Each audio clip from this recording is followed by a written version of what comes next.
Episode 16, Springing for a New Toy, originally posted March 19, 2013.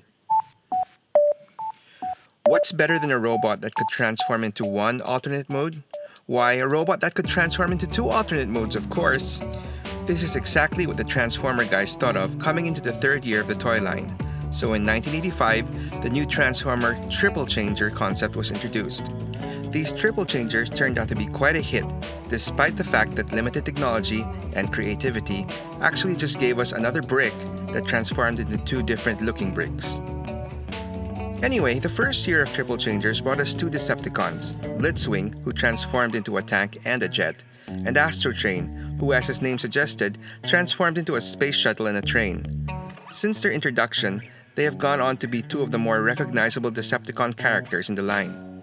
A year later, the Autobots followed suit with three of their own triple changers: Springer, who transformed into a car and helicopter, Sandstorm, another helicopter and a dune buggy, and finally Broadside, who was a jet and an aircraft carrier.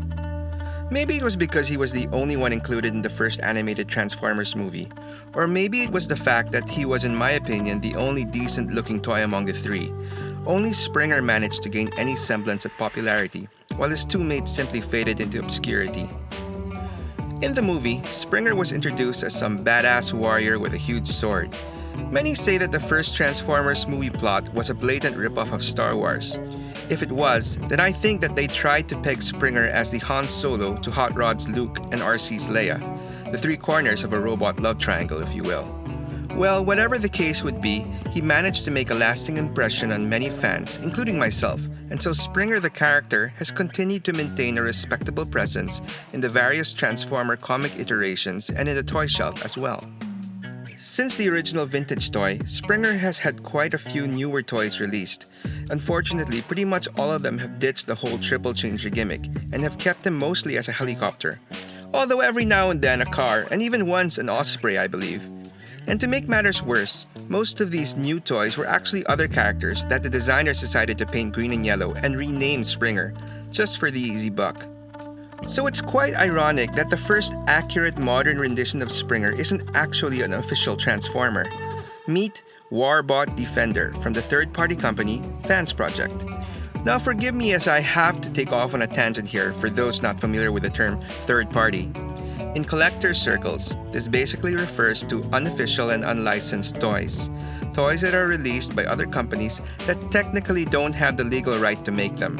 In order to avoid troubles, they skirt the whole copyright issues by simply not calling their toys Transformers, or the specific character it's supposed to be. So while Hasbro may own the rights to the name Springer, they don't really own the rights to a green and yellow robot that can convert into both a car and a helicopter. So back to Warbot Defender. Released in 2010, this is quite a historical piece as it is a first fully transformable third-party robot. Prior to this, Fans Project and other companies like them just did add-on or upgrade kits for existing Hasbro toys. So while they couldn't market this guy as Springer for obvious legal reasons, for all intents and purposes, this guy was Springer in all his original triple changing glory. And unlike his original toy, he looked pretty good in all three modes. And while he may be a bit dated in the looks and engineering department by today's standards, I think he's still a pretty good toy. And despite there being quite a few newer and better Springer toys released since then, I have no plans of selling my Warbot Defender. On the official side, Hasbro has had two notable modern updates for Springer. The first was released in 2013 as part of their Thrilling 30 line. To this day, quite a lot of collectors have this as their favorite Springer toy, and I don't blame them. It really is one of the best toys Hasbro has done in my opinion. The only problem was that this was a more stylized looking Springer, based on how he looked in the IDW Transformers comic. So, if you were after a more classic looking Springer, closer to what we saw in the 1986 movie, this wouldn't really do it for you. Fans of that look had to wait until 2019 to get the War for Cybertron Siege version from Hasbro. While some would argue that even this version is still a little bit stylized, I think it does the job fine as a fairly faithful modern update of the vintage toy. Now switching gears, it's actually in the third-party front that things get really more interesting for Springer. Since the humble debut of Warbot Defender over 10 years ago, the third-party scene has grown immensely. And so around 2017, we got what many collectors refer to as the third-party Springer Wars, wherein around 5 or 6 different companies announced their versions of a masterpiece Springer. Among them were a lot of the more established companies at that time, like Fans Toys, Mastermind Creations, Toy World, and X-Transbots, to name a few. Included in the bunch, though, was a new company that no one ever heard of, Open and Play. While pictures of their initial prototype looked promising, it seemed like no one was really giving them any real notice. A brand new company tackling a complicated triple changer as a first product seemed like a recipe for disaster. Despite the skepticism, Open and Play continued production on their Springer, and to many people's surprise, they managed to release their version, called Big Spring, well ahead of most of the other established companies. And what was even more surprising was that its initial reviews were pretty good. Anyway, like many collectors, I'm a rather impatient person, and so after seeing more pictures of this guy, as well as hearing even more good reviews and positive feedback, I ended up taking a chance and getting myself Big Spring. And I was not disappointed at all. Big Spring turned out to be quite an impressive debut for Open and Play, and I enjoyed the toy immensely.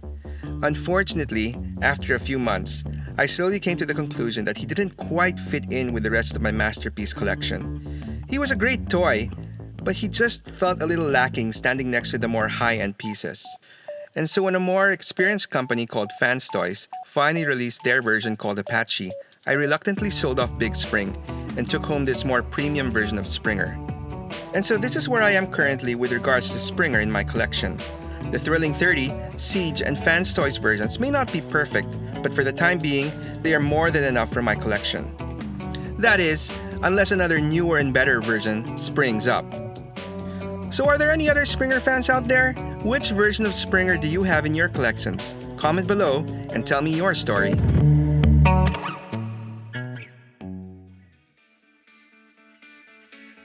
Thanks for checking out Stories from the Toy Shelf Redux.